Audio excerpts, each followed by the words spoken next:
Merci beaucoup d'être venu ce soir à la vitrine à M. Donc je recontextualise. La vitrine à M, c'est le premier lieu d'exposition à montrer des expériences entre le monde de l'art et le monde des marques. C'est un lieu qui a été initié il y a 3 ans par notre agence L'Art en Direct, qui œuvre depuis plus de 20 ans à rapprocher le monde économique et le monde de l'art pour le meilleur, je l'espère. Vous êtes ici donc dans l'exposition de la 14e expérience de la vitrine.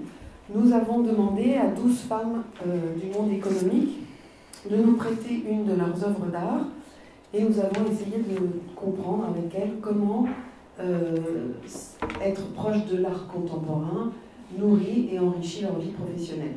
Ceux qui connaissent la vitrine à M savent que nous nous réunissons une fois par semaine ou 2 fois ou 3 fois par mois pour débattre sur les sujets qui se posent autour de cette exposition. Donc ici, bien entendu, il a été question de femmes, de collectionneuses, de parité, du monde de l'art, du monde du travail.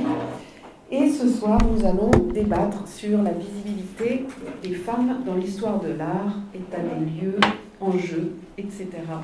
Et je suis très fière d'accueillir pour cela la conservatrice Camille Morino, le critique d'art Philippe Dagen et le cinéaste Marine Karmitz. Alors, honneur aux femmes, nous allons commencer par Camille. Camille, vous êtes la directrice scientifique de Aware, dont vous êtes à l'origine. Vous travaillez depuis plus de 20 ans dans les institutions publiques françaises, dont 10 ans au Centre Pompidou. On vous doit l'exposition Elle à Pompidou, constituée uniquement d'œuvres d'artistes femmes dans les collections permanentes, qui est une œuvre qui voyage aujourd'hui beaucoup dans le monde entier, la première en son genre. En 2014, on vous doit aussi l'exposition Niki de Saint-Phal et ses nanas. On aurait pu se demander aujourd'hui pourquoi est née Aware, comment et qu'est-ce que c'est que cette association.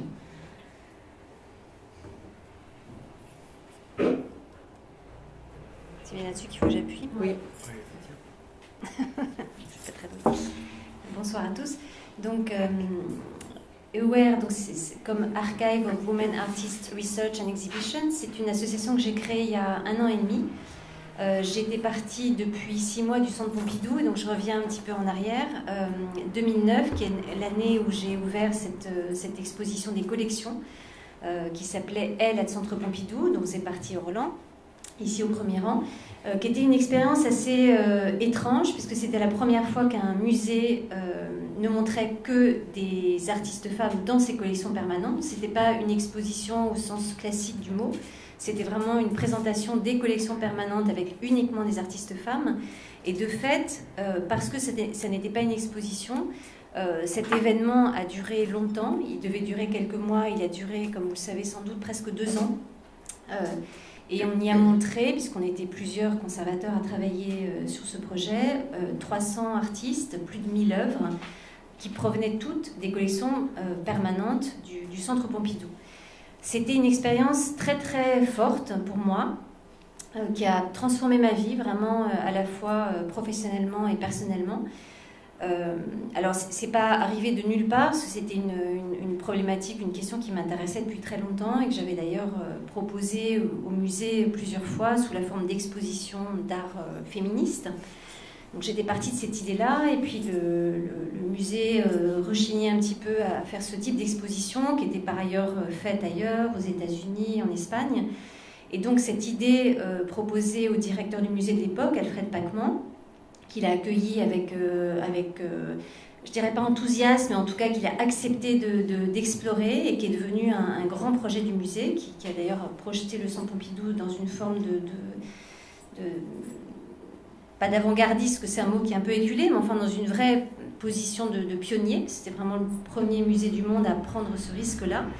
Ça m'a aussi mis dans une position très nouvelle et très forte, puisque je me suis retrouvée à la tête de ce projet, qui était un projet au départ assez expérimental, puisque quand on a ouvert les portes du musée la veille, je me rappelle, je n'ai pas dormi de la nuit parce qu'on ne savait pas du tout comment cette exposition des collections allait être reçue par le public. On ne savait pas du tout non plus comment les journalistes allaient prendre la chose. Je me rappelle de l'angoisse. Je me tourne vers le journaliste. Je me rappelle même plus ce que vous avez écrit à l'époque. Mais enfin, on avait vraiment une angoisse profonde de créer un scandale, que les artistes hommes descendent dans la rue et se soulèvent contre le musée qui les expulsait d'un salle. Enfin, il y avait vraiment une profonde angoisse. Et de fait, c'est une exposition qui a été très bien reçue par le public d'abord, puisqu'on a eu une augmentation de 25% du public dans les collections, et aussi par la presse, en particulier la presse internationale. Donc je vais vite pour arriver au projet Aware. Donc cette exposition ouvre en 2009, ça devient un projet pour moi qui va m'occuper jour et nuit, vacances, week-end compris, pendant 1 an et demi, presque 2 ans.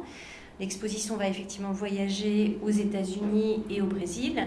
Et surtout, je découvre ce qui est un peu l'équivalent d'un continent caché, c'est-à-dire cette histoire des artistes femmes que je pensais connaître un petit peu, mais à l'occasion de l'exposition de ces collections, je réalise que la grande majorité de ces artistes que je veux montrer dans les salles, j'ai très peu d'informations sur elles.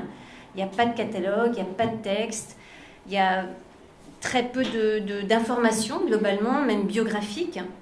Donc je suis obligée, en fait, je parle au présent parce que c'est encore quelque chose que je suis en train de faire, de trouver des informations sur ces artistes, et j'ai énormément de difficultés à le faire. Et je me dis, finalement, c'est vraiment un cercle vicieux, c'est-à-dire que non seulement ces artistes femmes que je voudrais mettre en valeur, elles n'ont pas été montrées, mais même aujourd'hui, c'est difficile de les montrer parce que l'information n'est pas là. Donc, à la fin de Elle à Centre Pompidou, donc en 2011, j'ai proposé au Centre Pompidou de continuer à travailler sur ce sujet en disant, finalement, ces artistes femmes dont beaucoup sont dans les collections, il faut faire des recherches sur elles, il faut augmenter l'information sur ces artistes, mais il faut aussi continuer à acheter ces artistes, il faut continuer à les montrer, il faut vraiment travailler sur ce sujet. Le musée ayant d'autres priorités, je me rends compte très vite que ça ne va pas être possible, et c'est une des raisons pour lesquelles, pas la seule, j'ai décidé de quitter cette institution et de devenir commissaire freelance. Et 6 mois après, j'ai donc créé cette association qui s'appelle Aware, comme Archive of Women Artists Research and Exhibition, destinée à continuer ce travail que j'avais commencé à faire, c'est-à-dire globalement rendre visibles ces artistes femmes qui ont existé, qui ont été extrêmement nombreuses au XXe siècle à exister, mais pour lesquelles il n'y a pas d'information. Et par manque d'information, les gens comme moi, les conservateurs de musées, mais aussi les critiques d'art, les journalistes, les historiens d'art, ne peuvent pas écrire sur ces artistes femmes, ne peuvent pas les montrer parce que l'information n'existe pas. Donc je me suis dit, il faut faire un rattrapage finalement, il faut rendre visibles ces artistes, publier des informations assez basiques, enfin suffisantes pour que les historiens d'art, les critiques d'art, les chercheurs, les étudiants et même le grand public puissent trouver ces artistes femmes, puissent les retrouver dans l'histoire, puissent réécrire une histoire de l'art avec les deux genres, et pas seulement une histoire de l'art qui, de mon point de vue, est quand même aujourd'hui essentiellement masculine. Maintenant, pour raconter l'histoire de cette association, créer une association sur ce sujet aujourd'hui et le faire bien, pour moi, c'était trouver les moyens de le faire. Donc je me suis adressée à mes partenaires les plus naturels, moi qui étais donc fonctionnaire, c'est-à-dire l'argent public. Donc je me suis tournée vers le ministère du droit des femmes, qui m'a d'ailleurs donné ma première subvention, la DSGP, qui m'a aidée aussi. Et puis je me suis rendu compte assez rapidement que ça n'allait pas suffire, qu'aujourd'hui la puissance publique n'était pas suffisante pour porter ce genre de projet. Et donc je me suis tournée vers mes amis, et j'en ai un ici qui est Marine Karmitz, des amis que je connais bien, que je connaissais bien, que je continue à bien connaître, des collectionneurs, des gens qui s'intéressent à l'art, des hommes et des femmes, à qui j'ai demandé de m'aider. Donc j'ai rassemblé 2 clubs d'amis, un club d'amis hommes et un club d'amis femmes. Et la raison pour laquelle j'ai voulu les différencier, c'est que je trouve très intéressant aujourd'hui que beaucoup d'hommes aient envie d'aider les femmes. Je pense que c'est vraiment le propre du XXIe siècle, d'une génération d'hommes qui ont envie de s'investir dans cette cause. Et c'est grâce à ces personnes privées que Aware se développe aujourd'hui, que j'ai réussi à faire une 2e version du site internet, puisqu'aujourd'hui Aware c'est d'abord un site internet. C'est beaucoup de portraits d'artistes, vivantes pour certaines, d'autres décédées. Donc c'est vraiment réécrire cette histoire du XXe siècle. Et je le fais aujourd'hui, donc essentiellement grâce au soutien de personnes privées. Et j'espère un jour aussi trouver d'autres, enfin, plus d'argent public ou d'autres, je sais pas, peut-être des entreprises qui m'aideront. Mais en tout cas, c'est un projet qui, évidemment, pour se développer dans son ambition, une ambition internationale, une ambition à la fois géographique et chronologique, doit trouver ses moyens. Voilà en quelques mots ce que c'est qu'Aware, qui a donc cette ambition de relire l'histoire de l'art au féminin et de rendre visible ce qui est pour moi vraiment une des forces très très invisibles aujourd'hui de l'histoire de l'art du XXe siècle, que sont les œuvres des artistes femmes et les histoires des artistes femmes. Cela ne couvre que le XXe siècle ? Ça ne couvre le XXe siècle que parce que il faut que je me limite, mais c'est sûr qu'on pourrait remonter au XIXe, de toute évidence, et on pourrait aller au-delà de l'art plastique et s'intéresser à la musique, à l'architecture, au design et combien de femmes déjà dans cette Alors, il y en a, je pense, une trentaine aujourd'hui qui sont présentes sur le site. J'ai créé un partenariat avec le Dictionnaire des créatrices. Donc, j'ai potentiellement déjà presque 1000 textes qui seraient disponibles pour être publiés, mais c'est un site bilingue, donc il faut que je trouve le moyen de traduire ces textes en anglais et d'illustrer évidemment chaque texte avec des reproductions des œuvres. Et tout ça, comme vous le savez aujourd'hui, ça nécessite des moyens parce qu'il y a les droits des artistes, les droits des photographes, donc tout ça c'est un certain coût et il faut trouver le moyen de le faire. Il y a beaucoup de personnes engagées autour d'Aware aujourd'hui ?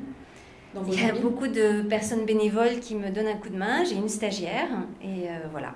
Globalement, j'ai des fondatrices, j'ai 5 cofondatrices et j'ai maintenant une quinzaine d'amis, hommes et femmes, dont Marine Karmitz, mais aussi beaucoup de personnes qui sont pour certaines des collectionneurs, des collectionneuses, mais ou tout simplement des chefs d'entreprise qui ont qui s'intéressent à cette question-là, sans être forcément spécialistes, mais dont on trouve le nom sur le site internet d'Aware.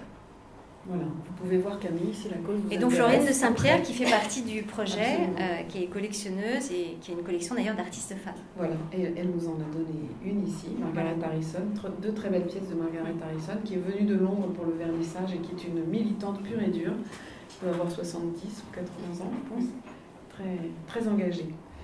Et alors vous, Marine Karmitz, vous êtes donc cinéaste, amateur d'art, pas collectionneur, vous ne voulez pas qu'on dise collectionneur, et pourtant si. Ah zut. Pourquoi vous êtes-vous autant engagé dans cette cause de Aware ? Tiens, merci. Je crois que Camille a très bien résumé la situation vue par elle, donc je vais vous la résumer vue par moi. Nos rapports ont commencé, je crois, de façon, mais elle doit plus se souvenir, de façon assez agressive, car on était invités ensemble dans une émission de radio qui avait lieu juste avant le vernissage de France Inter, je me souviens. Et moi, en fait, j'étais plutôt hostile à cette exposition. J'étais hostile parce que j'aime pas les ghettos et j'avais le sentiment et l'idée que ça reconstituait un ghetto et que j'étais pas pour les reconstitutions multissautes. Et donc, je suis allé voir l'exposition et j'ai changé d'avis. J'ai changé d'avis parce que c'était passionnant, parce que tout à coup je découvrais des choses que je ne connaissais pas, des artistes que je ne connaissais pas, et que je pouvais prendre connaissance à travers cette exposition de choses d'artistes difficiles à rencontrer, à voir, ou éparpillés au milieu d'autres expositions. Et là, il y avait une unité, ou en tout cas, cette exposition posait des questions sur est-ce qu'il y a un art féminin, comment se distingue-t-il des artistes masculins, etc., etc. Et tout à coup, ça m'a beaucoup intéressé. J'ai eu l'occasion de rencontrer Camille plus tard, et ces autres expositions m'ont intéressé. Donc il y a un double intérêt à l'égard de la personne, de la conservatrice, et du travail qu'elle a fait. Et comme j'aime beaucoup prendre plutôt les sentiers de grande randonnée que les chemins, les autoroutes, il me manque, et il manque, je crois, beaucoup actuellement, de passeurs pour essayer de savoir où se nichent les talents, où se niche la création. Et on a, en tout cas, moi j'ai le sentiment d'avoir beaucoup plus affaire à des intermédiaires financiers liés à la bourse de New York ou de Londres que à des passeurs capables de me faire découvrir des artistes, et en particulier des artistes femmes. Et il se trouve, par ailleurs, que dans ma collection, je crois que ça c'est Camille qui l'a découvert en venant la voir, mais je ne m'étais même pas rendu compte de ça, il y a un certain nombre d'artistes femmes glanées comme ça au hasard, et qu'il y a en particulier une femme dont j'ai un nombre considérable d'œuvres, qui est Annette Pessager, et dont l'histoire me passionne, et ça a été vraiment pour moi une découverte très importante. J'ai découvert assez tardivement, justement, par rapport à Christian Boltanski, j'ai découvert à Madrid, au cours d'une exposition qu'elle avait à Madrid, et j'ai été ébloui, et j'ai envie de connaître plus. Et je crois que c'est peut-être elle qui a déclenché ma passion à l'égard des artistes femmes. Alors, comme j'ai aussi une collection de photos et une collection de dessins et d'art, tout à coup je me suis rendu compte que j'avais très peu de femmes photographes, et donc j'espère que tu vas me faire découvrir des femmes photographes, et beaucoup plus d'artistes peintres ou plasticiennes femmes. Vous connaissez le pourcentage de femmes et d'hommes dans votre collection? Mais non, justement, j'ai à peu près fait une liste des femmes que j'avais. Donc tout à coup, j'en ai redécouvert un certain nombre. Je ne fais pas une distinction entre artistes femmes et artistes hommes. C'est-à-dire, une œuvre m'intéresse ou elle ne m'intéresse pas. Et donc je ne regarde pas si c'est une femme ou un homme. Donc je me suis replongé à la suite de votre question tout à l'heure dans le nombre, enfin dans le nombre d'artistes femmes. Il y en a 14 ou 15 déjà, mais je ne sais pas quel est le pourcentage. Oui, c'est déjà beaucoup. Votre dernière découverte? Ma dernière découverte? Féminine. Ah là là. Attendez, je vais ressortir un papier, j'ai tout noté. Voilà un homme organisé. On est tous Non. Ah oui. C'est une artiste colombienne qui s'appelle Béatrice González. Et j'ai découvert ça à la foire de Bâle. Donc là encore, c'est des découvertes pas liées à des passeurs, ce que je regrette, parce que j'ai eu quand même ça il faut le dire, j'ai eu deux passeurs qui m'ont beaucoup aidé à découvrir en particulier des artistes femmes, car c'est une grande galeriste qui s'appelle Catherine Tieck, qui est à la Galerie de France, et qui a un regard très fin sur des artistes qu'on ne connaît pas. Elle m'a fait découvrir beaucoup de choses. Et en ce qui concerne la photo, un passeur extraordinaire qui s'appelle Christian Cojol. Et alors lui, il ne m'a pas spécialement fait découvrir des artistes femmes, il m'a fait découvrir des photographes simplement, femmes ou hommes, mais il y a moins de femmes photographes que de femmes peintres, je pense. Oui. Bon, merci beaucoup, Marine. On va donner la parole à Philippe Dagen.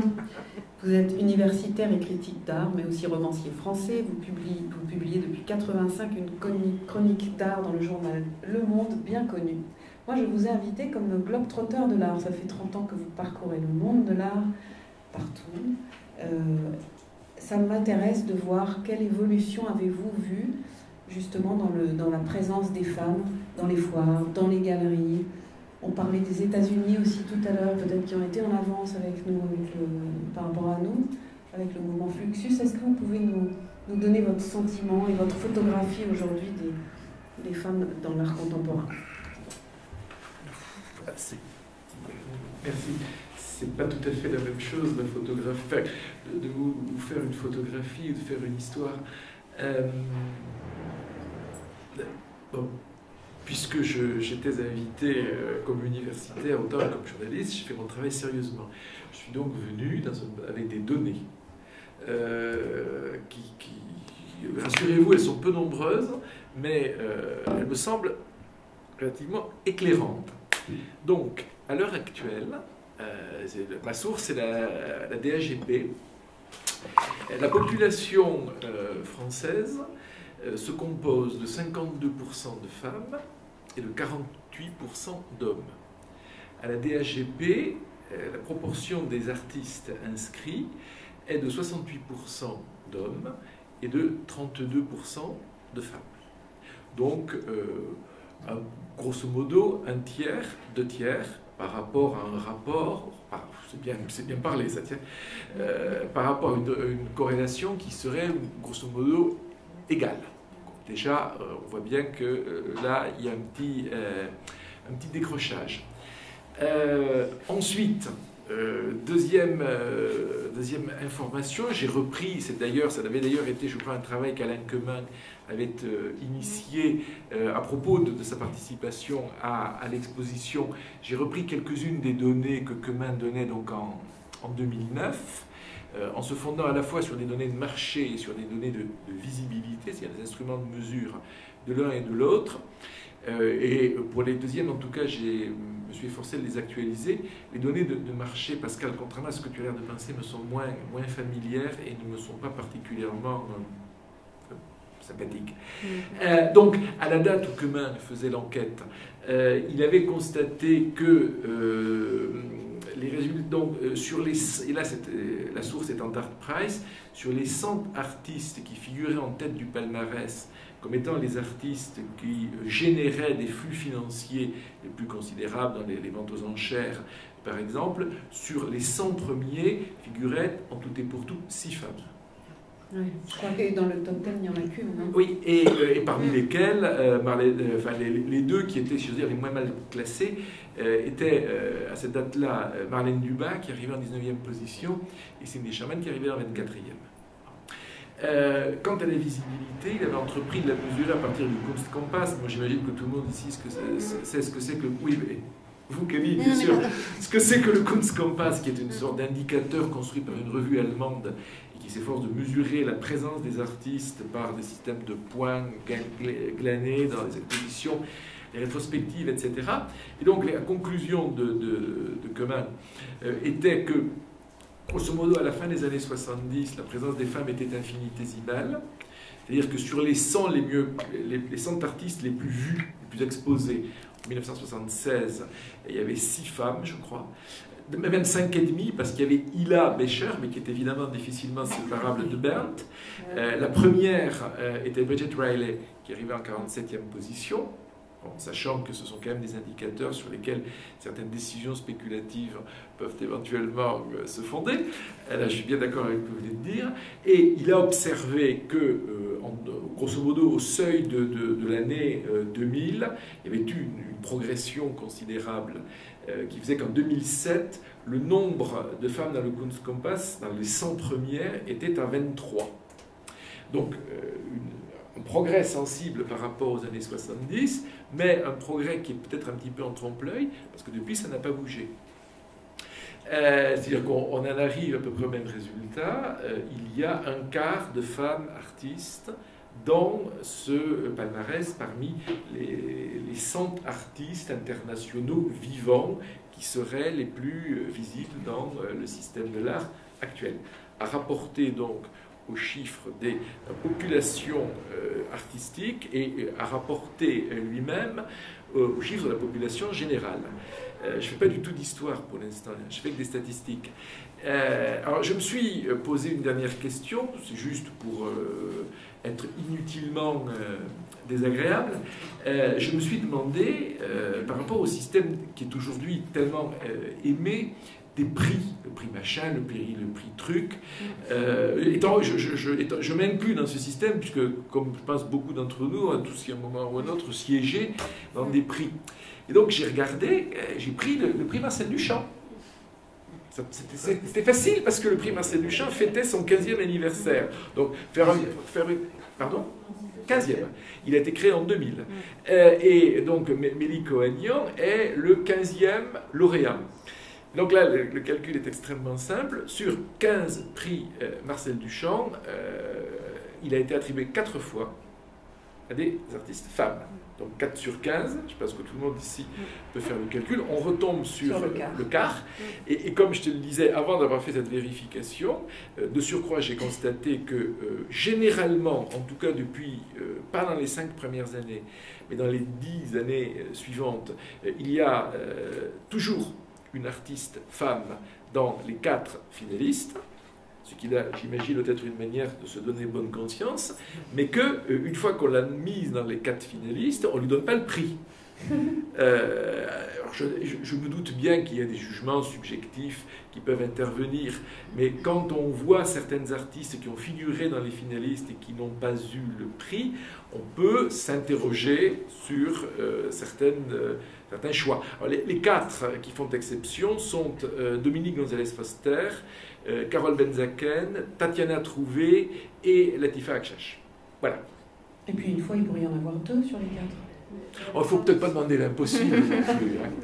Et puis, pour finir, et pour être encore fidèle à ma réputation de personne mal élevée, ouais, il paraît. Vous n'en saviez rien, mais oui. Je vous rappelle tout de même, et je le dis d'autant plus volontiers que mon amie Orlan est au premier rang et que c'est à elle que j'avais dû la révélation de cette intéressante information que je m'étais fait un plaisir de relayer dans le Monde. Tu t'en souviens, j'imagine? Orlan contre Bustamante. Oui, que notre actuel ministre de la Culture a nommé directeur de l'École des Beaux-Arts quelqu'un qui a dit en 2005 « L'homme a besoin de conquérir des territoires, la femme trouve son territoire et elle y reste, alors que les femmes cherchent un homme veut toutes les femmes. » C'est quand même... Bon, je ne sais pas, ça échappe à mon entendement. Mais enfin, la femme, dès qu'elle a trouvé son territoire, elle y reste. Les hommes sont toujours dans la recherche de territoires vierges. Le chasseur. Le chasseur-cueilleur du Paléolithique, qui n'a visiblement n'a pas disparu. Voilà. Donc, voilà quelques éléments d'un instantané pour répondre à ta question. Ensuite, sur mon expérience, je crois qu'elle est tout à fait conforme à la description et à l'histoire qu'en a faite Alain Quemin.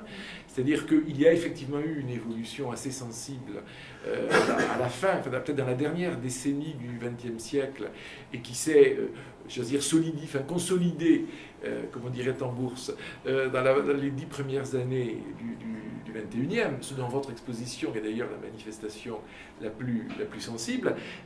Maintenant, étant peut-être moins optimiste que vous, j'ai souvent observé que le Centre Pompidou, pardon de le dire, une fois qu'il avait fait une exposition, avait tendance à considérer que le problème était réglé et que donc on pouvait passer à autre chose, c'est-à-dire grosso modo retomber dans ces vieilles habitudes d'avant. Et je ne voudrais pas croire que l'exposition, elle, soit plutôt la fin de quelque chose que le début de quelque chose. Mais connaissant la politique globale du centre, je ne suis pas tout à fait sûr de ça. Ça a peut-être changé. Enfin, oups. Non, l'équipe du centre a changé et je pense... Enfin, bon, c'est vrai que l'association Aware va faire des partenariats avec les grands musées et le Centre Pompidou, que j'ai sondé un tout petit peu, a répondu présent de manière très enthousiaste et dynamique. Donc j'espère qu'il va m'aider à développer cette association, m'aider à construire de la matière grise, trouver des images. Et pour rebondir à ce que vous dites, Philippe, la question un peu de fond qui m'a été posée très tôt au moment où je travaillais sur elle et qui se pose encore beaucoup aujourd'hui dans les conversations, c'était ok, bon, il n'y a pas d'artistes femmes dans les prix, il y en a pas, mais finalement c'est peut-être parce qu'il y a eu moins d'artistes femmes que des artistes hommes. Peut-être la proportion dans les salles des musées.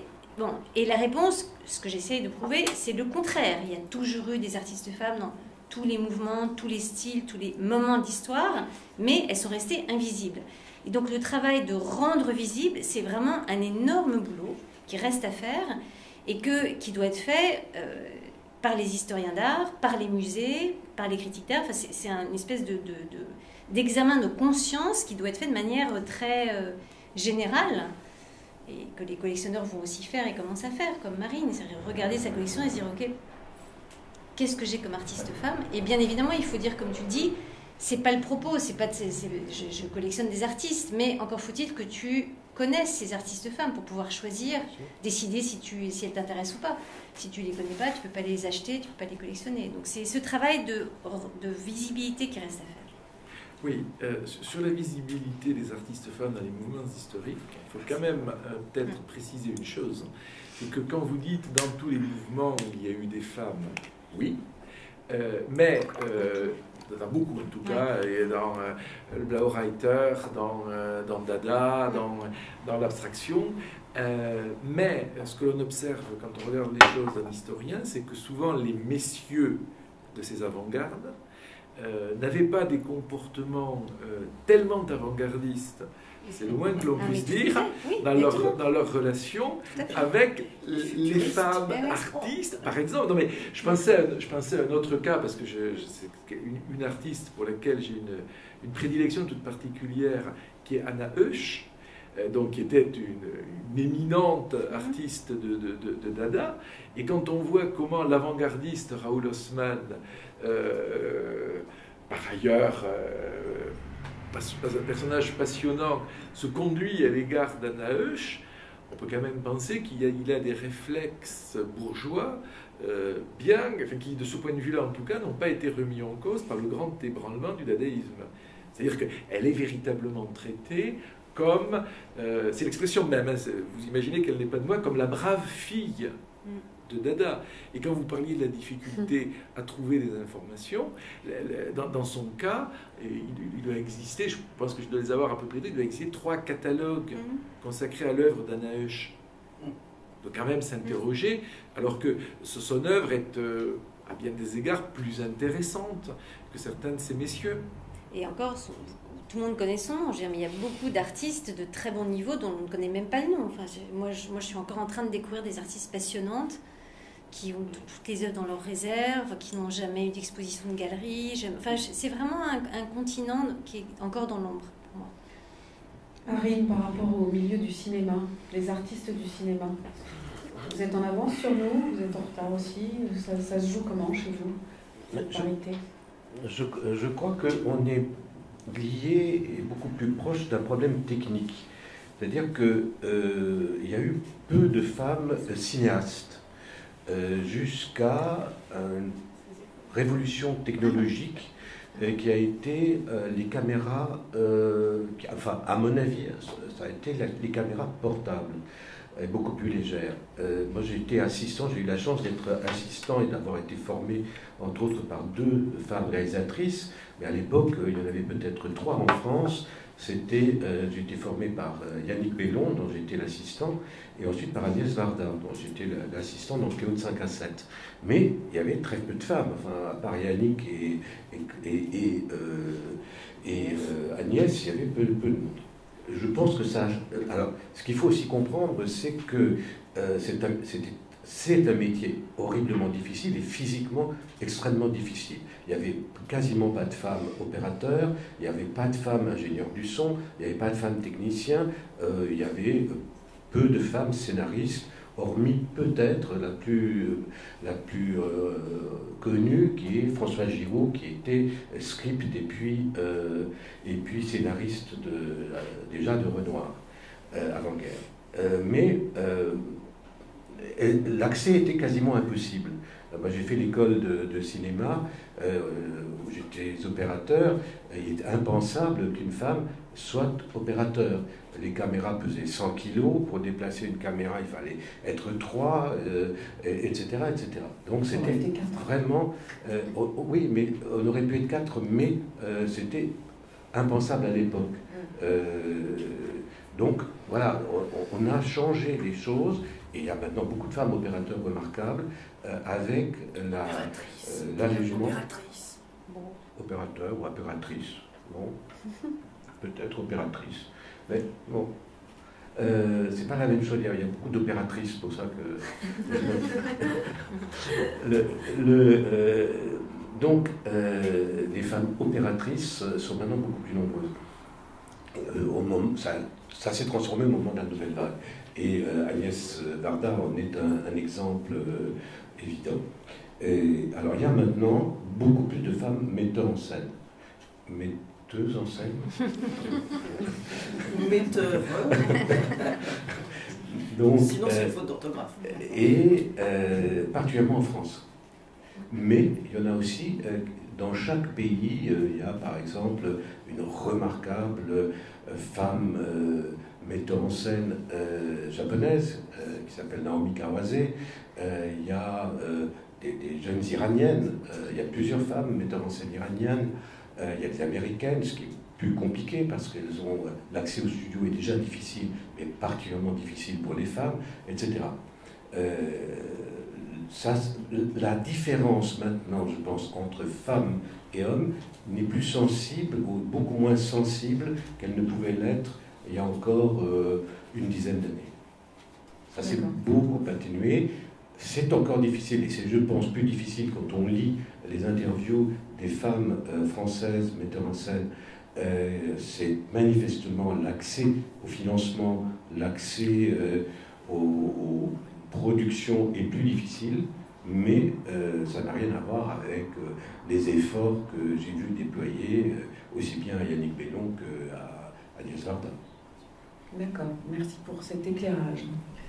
Philippe, vous assumez de trouver parfois, souvent, que le travail des femmes artistes plus dense, plus intéressant. Alors certains y verront là une attaque féministe parce qu'on fait une différence, mais est-ce que vous pouvez nous raconter un peu ça? Raconter ce que j'ai observé. Dans un premier temps, il y a une réflexion qu'a faite Marine Karmitz que je reprendrai volontiers à mon compte. Vous lui avez demandé combien il avait de femmes dans sa collection. Elle a dit finalement, j'ai pas forcément raisonné dans ces termes-là. Et je dois dire que je pense que j'ai écrit des articles dans Le Monde sur des artistes sans me demander véritablement si c'était des artistes femmes ou des artistes hommes. C'était simplement des artistes qui m'intéressaient. À partir d'un certain moment, vous savez que le rapport à l'histoire de l'art est très proche et qui passe par une femme. J'ai quand même été un petit peu intrigué, et là encore je serais d'accord avec Marine Karmitz pour dire qu'Alette Messager a joué un rôle important dans cette prise de conscience par le fait que je constatais que beaucoup des œuvres qui m'intéressaient le plus avaient deux faits. Pour auteur, ça te va, des artistes femmes. Et l'hypothèse très grossière que j'ai formulée quand on en a parlé était que, sans vouloir faire une espèce de militantisme, mais j'ai fini par me dire qu'il y a des artistes hommes dont je ne vois pas trop, finalement, la raison profonde, la nécessité pour laquelle ils sont artistes. Si ce n'est que c'est évidemment narcissiquement et socialement extrêmement flatteur. Mais quand je vois leurs œuvres, je dis que finalement, si ces œuvres n'existaient pas, ça serait pas très grave. Et que, comme il me semble nécessaire que les œuvres d'art soient porteuses d'un certain sens, et d'un sens qui soit de surcroît le plus accessible possible, et donc collectif. Ces œuvres, qui me semblent seulement relativement anodines, me paraissent plutôt le produit d'une activité professionnelle que d'une nécessité personnelle, sociale, inscrite dans une histoire qui est à la fois une histoire personnelle et une histoire collective. Et que, à certains égards, oui, je pense qu'il y a des artistes femmes d'autant plus intéressantes que elles avaient des raisons très personnelles, très directes de se battre, parce que ce qui était acquis pour ces messieurs était pour elles à conquérir. et que, quoi qu'il dit l'autre, et que cette idée de conquête, la tension qui en est, ont probablement été des stimulations qui, dans leurs œuvres, se ressentent très fortement. Annette Messager m'a raconté, probablement elle l'a raconté, mais moi je ne dirais pas le nom de celui qui est en cause dans l'affaire, que quand en 1969-70 commence à se rapprocher du milieu des artistes les plus expérimentaux, etc., membres de groupes d'avant-garde qui s'appellent par exemple BMPT à l'époque, l'un d'entre eux lui dit quelque chose qui, dans la mémoire d'Annette, est devenu « Mais ma pauvre fille, qu'est-ce que tu viens faire là-dedans ?» C'est pour ça que je disais aussi tout à l'heure que les avant-gardes masculines ne sont pas forcément des avant-gardes du point de vue des rapports entre les sexes. Et je pense que le choc, enfin, elle m'a raconté ça quand même 30 ans plus tard, le choc était probablement extrêmement douloureux quand elle l'a éprouvé, mais que du coup, elle ne savait que mieux pourquoi elle était artiste, c'est-à-dire pourquoi elle devait être artiste. Et que cette nécessité-là, cette espèce de devoir personnel, a été un facteur à la fois d'entraînement et d'expérimentation qui me paraît, oui, en effet, manquer à un certain nombre d'artistes masculins de la même époque, qui, au fond, pour lesquels, au fond, être artiste, c'est-à-dire ça tombait sous le sens. Je ne suis pas sûr que quand les choses tombent sous le sens, on en fasse le meilleur usage et qu'à bien des égards, on ne les galvaude pas. Voilà. C'est une réflexion très très juste et qui relève d'un point que je voudrais souligner. C'est-à-dire qu'on peut faire des analyses sociologiques de l'activité des artistes femmes comme étant un métier. Alors il y a les médecins, il y a les ingénieurs, etc. Et donc finalement, on pourrait dire la proportion d'artistes femmes, c'est un petit peu comme la proportion de femmes médecins ou femmes dans le domaine de la politique. Il y en a peu parce que c'est plus difficile d'exercer ce métier comme tous les métiers. Or, la grande différence pour moi, c'est que, et ce que vous dites, Philippe, c'est que la pulsion créatrice, c'est vraiment une pulsion, donc je pense que c'est vraiment anthropologique. Et autant le fait des femmes que des hommes. Il y a autant de femmes qui ont cette pulsion-là que des hommes. Pourquoi moins? Non, c'est exactement la même chose. Et donc, il y a eu autant de femmes qui ont envie d'être artistes que des hommes. Et elles ont eu énormément de difficultés à être reconnues. Mais il y a eu autant de femmes qui ont voulu, qui ont envie d'être artistes. Et je pense que dans cette difficulté-là, elles ont trouvé effectivement une contrainte qui a fait que celles qui ont réussi malgré tout, malgré la difficulté qu'elles avaient à travailler, à être reconnues, à faire émerger une œuvre, elles sont extrêmement fortes souvent, mais qu'on a ces difficultés aujourd'hui d'aller chercher cette moitié de l'humanité qui a eu cette pulsion créatrice et qui a été, parce que les artistes hommes, parce que les critiques, parce que les conservateurs de musées, les historiens les ont oublié, renié, pas regardé, enfin tout ce qui a pu se passer pour ces femmes créatrices, il faut aller rechercher les archives, les informations sur ces femmes. Mais elles ont de toute évidence existé, de toute évidence. Mais on retrouve aujourd'hui, vous avez des exemples tangibles de barrage à la carrière d'une femme.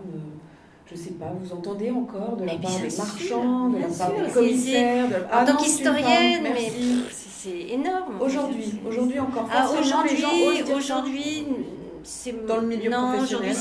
Non, beaucoup moins. Chez les marchands. Beaucoup moins. Moi, ça ne veut pas dire. Je trouve que les chiffres que vous avez donnés, les prix que vous avez donnés, sont très révélateurs. Il n'y a aucune raison que des femmes ne soient pas aussi cotées que des hommes. Ah oui, et ce n'est pas le cas du tout. Donc on peut se poser cette question, c'est-à-dire par rapport au marché, par rapport à cette spéculation incroyable. Pourquoi diable ces femmes ne seraient-elles pas au même niveau? Oublions même la qualité, mais réfléchissons simplement au système de spéculation qui font que tel artiste, tout d'un coup, vaut des fortunes, alors qu'on sait bien, entre nous en tout cas, que ça ne vaut pas grand-chose et que ça sera oublié dans 5, 6 ou 10 ans. et même peut-être totalement critiquée ou jetée. On est dans une situation qui est très paradoxale. On a par exemple une femme, une de mes premières découvertes, ça a été Germaine Richier. Bon, en 1950, dans les années 50 en tout cas, elle a fait un travail tout à fait remarquable. Elle n'est absolument pas au niveau où elle devrait être actuellement. Voilà un des exemples, mais il y en a beaucoup d'autres. Celui d'Annette Messager. Annette Messager est totalement mais pas sous-côté. Pourquoi est-ce que tel autre artiste masculin serait coté de cette façon? C'est plutôt là la question, c'est pas sous-côté ou pas. Je ne sais pas quel peut être le prix des œuvres, c'est-à-dire c'est l'envie qu'on en a, donc c'est le prix qu'on lui donne. Mais il y a un marché tout de même de tout ça, et dans ce marché, le prix d'Annette n'a aucun sens. Et il faut être mort pour reprendre une certaine valeur, voir Louise Bourgeois. Ah oui, voilà. Mais prenons une autre... Enfin, il y a comme ça des dizaines d'exemples. Prenons un exemple incroyable. C'est Chaponnikov. Chaponnikov est découvert par les Américains, enfin, découvert d'abord par les Belges, ensuite par les Américains, encore totalement inconnu en France, au point que j'ai dû prêter des dessins à Beaubourg parce qu'ils en avaient très peu. Elle était dans Elle, elle avait une grande... Elle était dans Elle. Mais elle valait beaucoup moins que maintenant. Et puis bon, plein. Chapochnikov, qui a d'ailleurs été l'une des références d'Annette Messager, puisque dans les dernières années de la vie d'Alina Chapochnikov, elle habite Malakoff, et Boltanski est Messager aussi. Et il y a même des photos de Messager et de Boltanski qui sont assimilées dans les sculptures de résine de Chapochnikov. Mais bon, c'est un élément de preuve. Nous savons tous qu'il y a des grandes ventes de printemps et d'automne chez Christie's ou Sotheby's à New York. Regardez la composition d'un catalogue d'une de ces ventes. En dehors, effectivement, de temps en temps d'un Sidney Sherman ou d'un Louise Bourgeois, où il y a généralement à peu près 70 lots qui sont vendus, et vous avez 65 ou 68 lots, pardon, qui sont d'artistes masculins. Parce que réellement, il y a une décote. J'ai connu tu posais la question, oui, moi je me souviens d'artistes, de galeristes parisiens, disant, il y a encore une date récente, mais moi, je ne prendrai jamais une femme dans ma galerie. Mais alors, les choses changent quand même, littéralement en ce moment, je pense, puisque la grande galerie américaine Hauser & Wirth va ouvrir un nouveau lieu à Los Angeles, qui est un énorme lieu. Et ils vont l'ouvrir, à ma connaissance, avec une exposition constituée uniquement d'artistes femmes. Donc il y a des grandes galeries qui commencent à se positionner sur cette question-là de manière stratégique et assez ambitieuse. Des artistes comme Helen Frankenthaler ou même John Mitchell ont vu leur prix multiplié par entre 5 et presque 10 pour certaines ces 5-6 dernières années. Donc il y a quand même un rattrapage qui est en train de se faire. Oui, à titre posthume. Souvent. Non, mais John Mitchell, oui, à titre posthume. Alors, ça paraît clair. Avant de donner la parole au grand public, on pourrait. Oui. Là, on a fait un état des lieux, très belle photographie au public. Très belle photographie. Je vous remercie parce qu'il n'y a pas de langue de bois. Ça parle très sincèrement. Est-ce que après cet état des lieux, est-ce que vous avez chacun une position sur pour changer les choses, comment on pourrait s'engager dans un jury, dans une exposition, qu'est-ce qu'on pourrait changer? Est-ce qu'on pourrait porter un peu plus haut et fort cette envie de changement? Je pose cette question en premier à Philippe, qui fait partie de nombreux jurys, finalement, et dont tu me disais, au fond, très souvent, entre les deux derniers, mon cœur balance, et voilà, et jamais je n'entends dans ces jurys, femmes ou hommes, dire, bon, on pourrait peut-être choisir la femme, donner un signe fort, s'engager. Oui, bon, ça veut dire que c'est sexiste aussi de l'autre côté, mais qu'est-ce qu'on pourrait faire pour changer les choses aujourd'hui? Est-ce que vous avez une idée tous les trois? Écoute, sur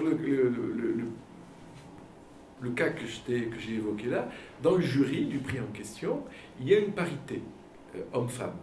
Et ce que j'ai observé aussi, alors c'est probablement une question de génération à certains égards, c'est que les membres féminines du jury semblent éprouver toujours une sorte de gêne, de difficulté à énoncer ce genre de réflexion qui pourtant, à bien des égards, me semble relever de l'évidence. Quand tout à l'heure, vous avez évoqué, Camille, elle et la réception critique, je me souviens très bien que votre exposition avait suscité un débat, une conversation en conférence de rédaction, enfin, service culture, et que j'avais été frappé de constater que c'était des collègues femmes, pas seulement, ou pas exclusivement des arts plastiques, hein, qui tenaient le discours le plus hostile. Oui, d'ailleurs, à l'exposition. Je me rappelle très bien de ce que Le Monde avait publié avant qu'elle ouvre. Un article super dramatique. Bon, je ne veux pas faire de personnalité, enfin, je crois que les deux critiques masculins, c'est-à-dire Harry Bellet et moi, étions bien plus militants de votre cause que certaines de nos consoeurs. Oui. J'avais un article effectivement assez méchant, une tribune du Monde, avant que l'exposition ouvre, ce qui m'avait vraiment énervé. Je me suis dit, ils n'ont rien vu, ils critiquent déjà. C'est très français.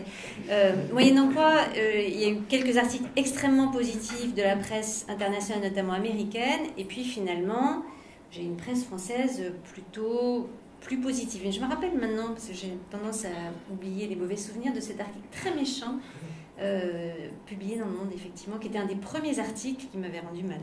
Et ne dites pas la circonstance il, parce que c'était pas il. Non, mais voilà, on ne nommera personne, mais je me rappelle très bien. Oui, très bien. Et donc, pour revenir sur le mode du ghetto, mais c'est vrai. Mais pour revenir au jury, oui, effectivement, quand on tient ce genre de discours dans un jury, on est souvent confronté à des femmes qui disent « Ah non, pas ça !» Alors que je pense qu'à un certain moment, une forme de discrimination positive n'est pas un si mauvais moyen. Et moi, je suis définitivement pour la discrimination positive. Il n'y a pas de débat, c'est pas intéressant. Voilà. Moi, je trouve que le travail que fait Camille est pour moi extrêmement important. C'est-à-dire que j'ai besoin de passeurs. Dans la multiplication du nombre d'artistes qu'on voit dans tous les domaines actuellement, comment découvrir, comment trouver, comment faire pour voir ce qui est important, de ce qui est anecdotique, etc. Déjà, c'était compliqué avant qu'il y ait autant d'artistes déclarés. Là, maintenant, c'est devenu quasiment impraticable. Et donc j'ai besoin de repères, j'ai besoin de gens, de personnes en qui j'ai confiance pour me dire va voir ça, regarde, il y a quelque chose de passionnant là, et qu'ils le fassent, en tenant compte de ce qu'est l'œuvre et non pas de ce qu'est leur envie de conservateur ou de commissaire d'exposition. Parce que c'est pour moi aussi un problème très sérieux, c'est que souvent, je vois des œuvres qui me passionnent ou qui pourraient me passionner et qui sont abîmées par les commissaires d'exposition. Je vais vous donner un exemple. Je donne des noms, là c'est pas de la langue de bois. Je suis allé voir une photographe que je connaissais, une exposition d'une photographe que je connaissais, mais mal. J'avais été absolument fasciné par des photos qu'elle avait fait quand elle avait 19-20 ans. Elle s'appelle Germaine Krull et elle a fait des photos incroyables sur les femmes, des femmes entre elles, etc. Et j'ai vu une exposition au Jeu de Paume qui était terrible parce qu'elle était le contraire elle prenait un point de vue de conservateur plaqué sur l'œuvre. J'ai acheté un livre qui est une autobiographie de Germaine Krull, qui est absolument passionnante, fort mal écrite, mais extraordinaire. C'est une femme inimaginable. Et elle a fait des choses, mais colossales dans sa vie. Donc je lis ce livre, et il n'y avait rien de son travail en tant qu'artiste dans cette exposition. Alors qu'elle a fait quand même un certain nombre d'œuvres qui sont tout à fait liées à sa vie à ces différentes découvertes, à ces différentes aventures, etc. Il y avait une espèce de thématique très académique et scolaire qui la mettait dans une espèce de carcan et de boîte qui ne rendait pas compte de la diversité de son approche. Et ça me gênait terriblement. Si je n'avais pas lu ce livre, son autobiographie, je serais sorti de là plutôt triste, en me disant, bon non, c'est pas terrible, c'est pas une bonne artiste même. Bon. Alors que j'avais en tête des choses formidables, dont je n'ai vu que 4 photos dans l'exposition, de ce que moi j'espérais voir. Alors ça, c'est un point de vue personnel, mais je le dis parce que c'est vraiment important. Il y a un moment où ce travail de passeur, que ce soit ceux des journalistes, ou que ce soit des conservateurs, ou le travail que fait Camille en ce moment, est pour moi indispensable. Sinon, je ne peux pas m'y retrouver. Je ne sais pas comment faire. Quelle responsabilité. Ah bah oui. Bon, j'ajoute que le travail que je fais en ce moment, c'est en plus de mon activité de commissaire freelance. Donc cette association, elle repose sur mon temps libre qui n'est pas énorme, qui est même plutôt minuscule. Et globalement, d'ailleurs, c'est mes vacances, mes soirées, c'est un engagement vraiment politique de ma part en réalité. C'est vraiment politique citoyen. Je sais pas comment dire. C'est même pas féministe parce que c'est juste la moitié de l'humanité. Donc pour moi, c'est plus le féminisme, c'est autre chose. C'est d'ailleurs un mouvement qui est encore une fois porté par des hommes. Donc c'est reconnaître que cette pulsion créatrice a existé, qu'elle a été vécue par des femmes autant que les hommes et qu'il faut les redécouvrir, ces femmes. Ce que vous racontez me fait penser à une chose. Il m'arrive de temps en temps d'aller dans des colloques de préhistoire, parce que la préhistoire m'a toujours passionné depuis mon adolescence.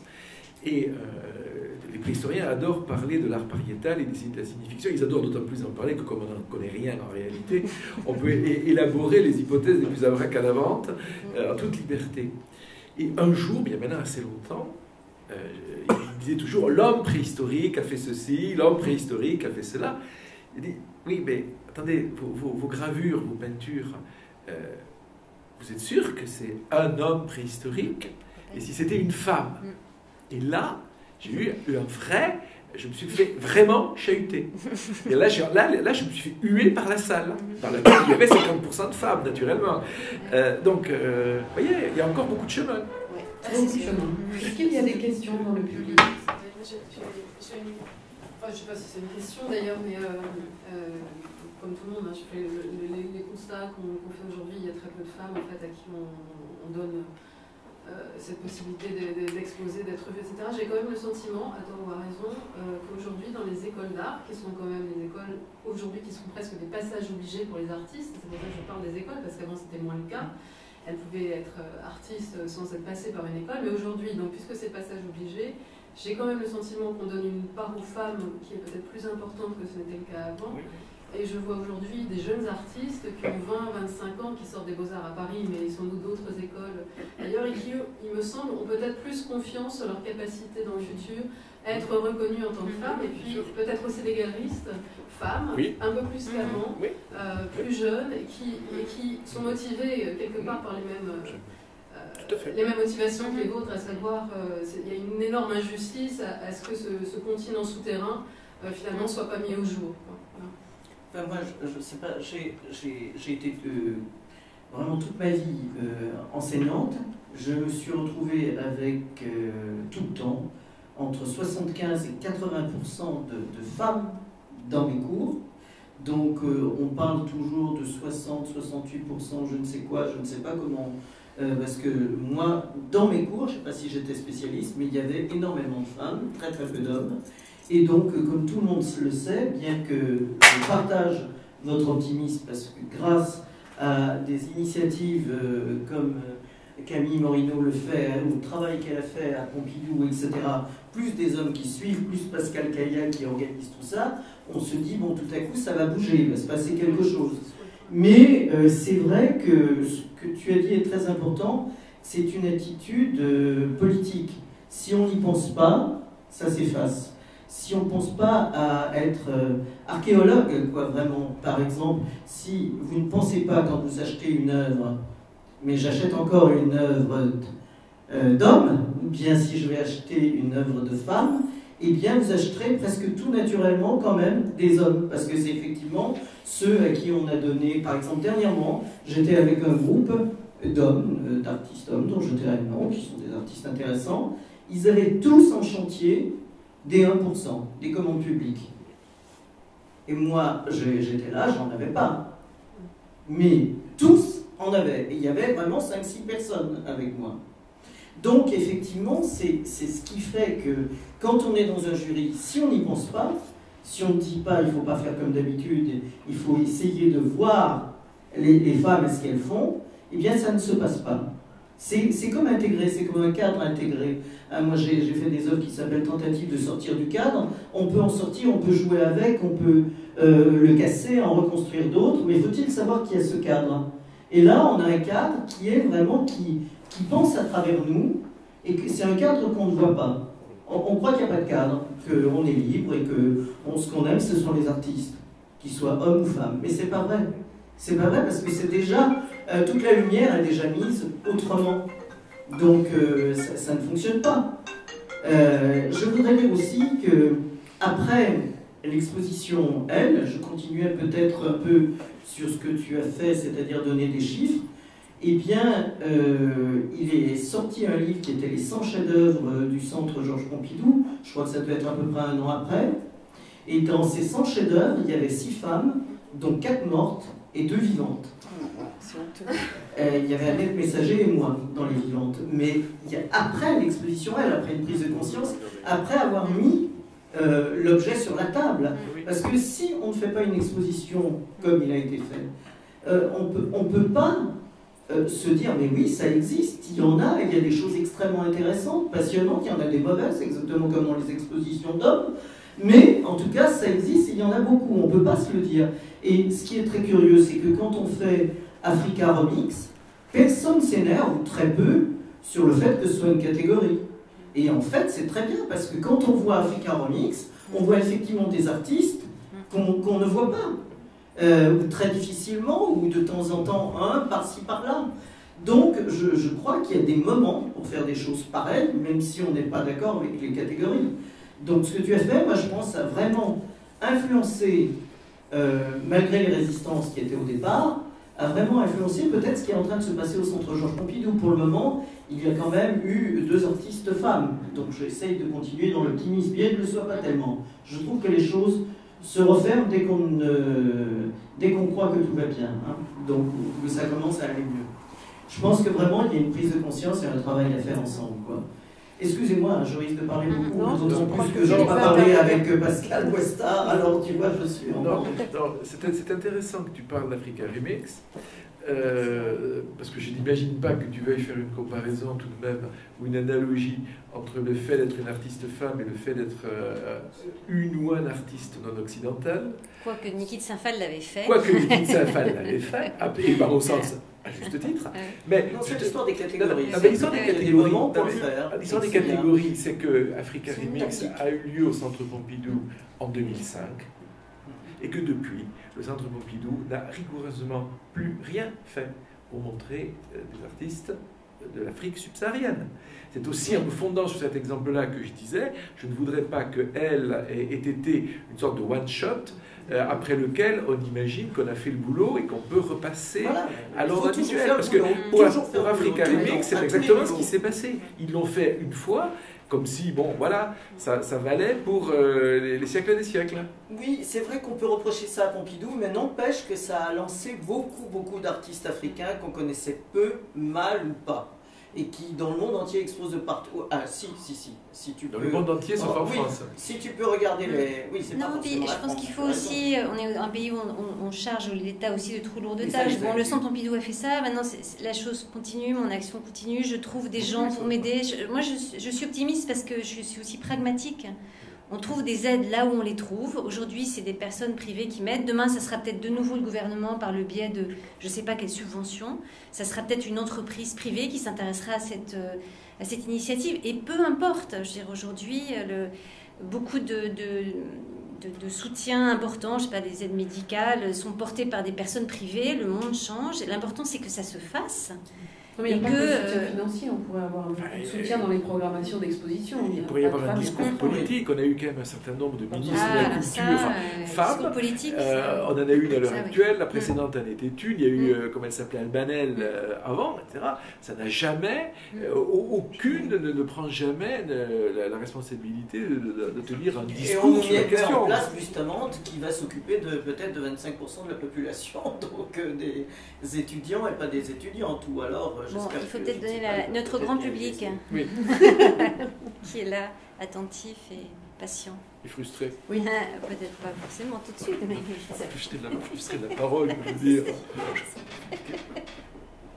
J'ai un Moi, je humour trouve que très justement, matasé. c'est avec des initiatives comme la vôtre, là, cette exposition Femmes de tête, femmes esthètes, qu'on peut montrer que les femmes, enfin voilà, que ça peut grandir, que ça peut devenir important, intéressant, parce que déjà ici, on est avec ce sont des femmes qui sont à la tête, donc Pascal Cala, de cette entreprise, qui ont demandé à des collectionneuses de proposer leurs œuvres d'art. Enfin, voilà, il faut montrer, je trouve, que la femme a de la force et a de la puissance aussi, ce qui est un grand manque que je trouve, comme Orlan le dit, ce qui est un grand manque où ces femmes parfois vont se taire, ne vont pas marquer le coup, comme ces étudiantes qui sortent d'école d'art, peut-être qu'elles n'ont pas qu'elles ne tapent pas du pied assez fort et qu'elles ne parlent pas assez fort. Et voilà, donc moi je suis totalement d'accord avec ce que dit Orlan, qu'il faut montrer notre puissance et qu'il faut, par le biais de ce genre comme l'art direct, voilà, il faut montrer ça. Voilà.